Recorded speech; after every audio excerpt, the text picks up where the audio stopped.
l'enfer ne finira jamais, le paradis ne finira jamais. Ça a ce monde, ça a monter sa musique comme ça. Et ce qui est grave, c'est quoi? On a un peu de 60 ans, 70, et puis c'est fini. Mais comment quelqu'un sur 60 ans seulement, il va rentrer en enfer éternellement à cause de sa mauvaise intention? Le monde le plus dangereux, c'est ce bas monde. Et c'est ça, il dit aux frères, quand tu écris le monde, quand il y en avait, ça fait démon. Le monde, il faut bien l'utiliser, sinon ça devient démon. Le monde, c'est un piège, c'est le plus gros piège que Dieu a créé.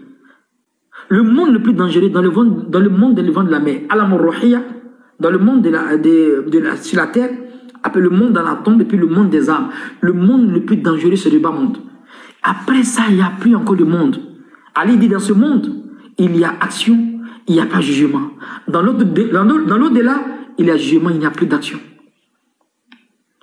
On a la possibilité de faire du bien, on a la possibilité de se repentir, les gens attendent. Donc, parce que le prophète dit le repentir est obligatoire. Le repentir est pour tout le monde. Tant qu'il n'a pas rendu l'âme, quand tu rends l'âme, c'est fini. Parce que après la mort, le paradis, tu vois, les anges qui ont pris l'âme, tu vois la certitude totale. C'est-à-dire qu'il y a la foi à 110%. Mais c'est plus profitable encore. Parce que l'examen, la personne a échoué à l'examen. Ce monde est dangereux. Hein. Tellement c'est dangereux, Dieu a fait venir plusieurs prophètes. Dans d'autres versions, 124 000 prophètes, mais d'autres dessus. Beaucoup de prophètes sont venus pour nous avertir qu'il y a l'enfer. Mais tous les prophètes sont venus dessus. Jésus, Mohamed, Abraham, tous les prophètes. Il n'y a pas un qui dit qu'il n'y a pas d'enfer. Il n'y a pas un qui n'a pas dit ça. Il y a l'enfer, il y a le paradis. Ça, on est en train de jouer comme ça. Là. Donc, on est sur TikTok, on est en train de faire ça. Là. On est en train de parler de paradis comme ça, hein, en vrai. C'est un marché.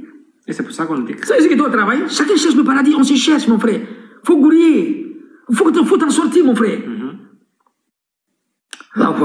Il n'y a pas de ramba au cimetière, mon frère. Après la mort, c'est fini. Il disait à un frère, lui, la mort, il y a 4 lettres dedans. Le M, là, c'est un mouvement.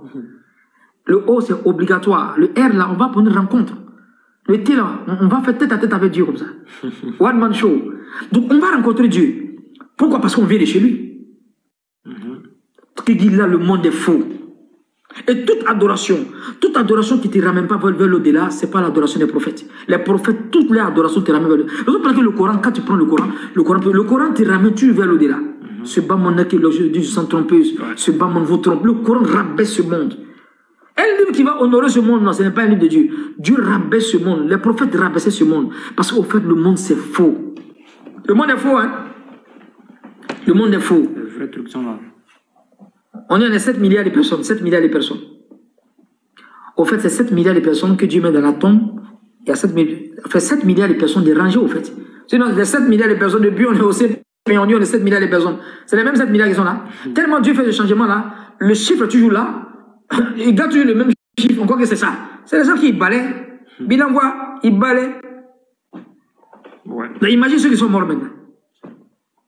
Depuis Adam. Les savants disent que tellement il y a des gens dans la tombe, au jour de la résurrection, quand une personne sort de la tombe, il entend en bas de lui, quitte sur moi, quitter sur mon frère. Il entend en bas de lui, lève-toi sur moi, mon frère, je vais me lever sur mon frère qui est en bas. Et en bas de lui, il y a 70 personnes. Les gens étaient enterrés partout. Imagine les gens qui sont sous la terre, et les gens qui sont sur la terre. Qu'est-ce que c'est beaucoup? Depuis la création du monde, depuis Adam, il est sous la terre, il attend le jour de la résurrection. Nous, on n'est pas encore morts. Non, le monde va finir, ça c'est sûr. Maintenant, il n'y a point de doute là-dessus. Il n'y a pas de doute. Maintenant, comment nous, on va terminer? C'est ça, la raison pour laquelle les prophètes sont venus. Et ce qui fait peur, il n'y a plus de prophètes encore. Le dernier des prophètes que Dieu a donné, toute la connaissance, n'est-ce pas, qui peut nous sauver dans ce monde pour purifier l'âme, c'est le Coran. C'est le dernier livre. La raison pour laquelle il n'y a pas une information qui n'est pas dans le Coran. Non. Tu ne vas pas avoir une information que Dieu donne, capitale pour l'homme, pour l'au-delà qui n'est pas dans le Coran.